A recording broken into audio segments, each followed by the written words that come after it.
চাইলেই মনের মতো মন কি সবাই পায়?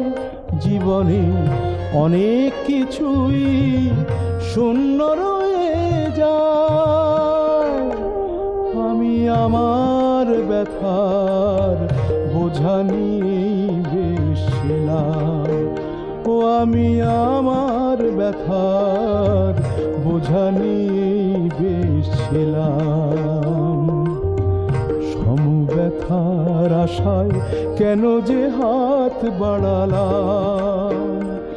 আমি সুখ না হয়ে দুঃখ হয়েই বেশ ছিলাম।